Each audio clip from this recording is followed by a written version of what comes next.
अविश्वास प्रस्ताव पर भाषण के बीच ही सोनिया गांधी दे रही थी राहुल गांधी को निर्देश। आखिर कौन सा निर्देश देते हुए नजर आई सोनिया गांधी राहुल गांधी को? इतना क्या खास हो गया? आखिर दे रही थी कौन से संकेत? चलिए आपको हम इस वीडियो के जरिए बताते हैं। इस वक्त आप देख रहे हैं प्रेस जागरण और मैं हूं आपके साथ स्मृति विद्यार्थी।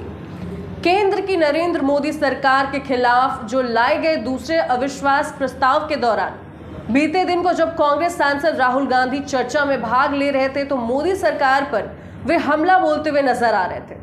तब उन्हीं अगली पंक्ति में बैठी हुई उनकी मां सोनिया गांधी रह रहकर उन्हें इशारे में निर्देश दे रही थी।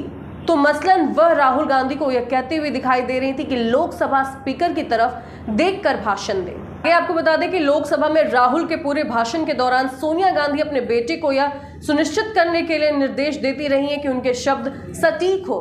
तो वहीं राहुल को अपनी मां की सलाह तेजी से मानते हुए देखा गया। तो साथ ही राहुल गांधी के भाषण पर जब विपक्ष हंगामा करने लगा तो इंडिया गठबंधन के घटक दलों के सदस्य भी वेल में आ गए। तब सोनिया गांधी अपने बगल में बैठे कांग्रेस नेता अधीर रंजन चौधरी से आक्रामकता बढ़ाने की अपील करने लगी। विपक्षी सदस्यों में तृणमूल कांग्रेस की सांसद महुआ मोइत्रा से सबसे पहले भाजपा सांसदों पर चिल्लाना शुरू किया। जब राहुल गांधी के भाषण के दौरान सत्ता पक्ष के लोगों ने रोक टोक की और अन्य मुद्दे उठाने लगे। हालांकि वह थोड़ी देर के लिए चर्चा में जब सोनिया गांधी के पास वापस गई तो सदन का दृश्य बदल गया। इसके बाद टीएमसी सांसद ने सहयोगी सांसदों से वेल से हटने और अपनी अपनी सीटों पर वापस जाने का अनुरोध भी किया। साथ ही आपको बता दें कि सोनिया गांधी की ओर इशारा करते हुए राहुल गांधी आखिर अपने भाषण के अंत में तब किया गया जब एक बार तस्वीर अपने हाथ में लेकर दिखाने और फिर उसे अपने पास रखने के लिए कहा गया।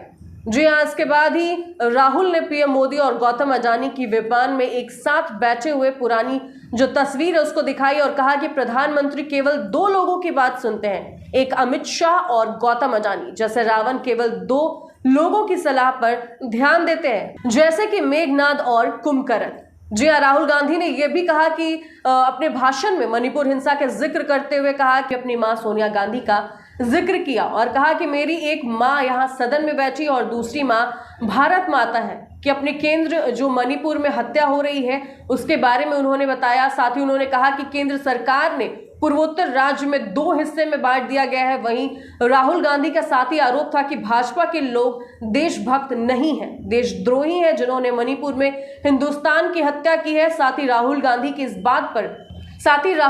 इस बात पर सदन में खूब हंगामा हुआ और मोदी सरकार के कई मंत्री खड़े होकर विरोध करने लगे।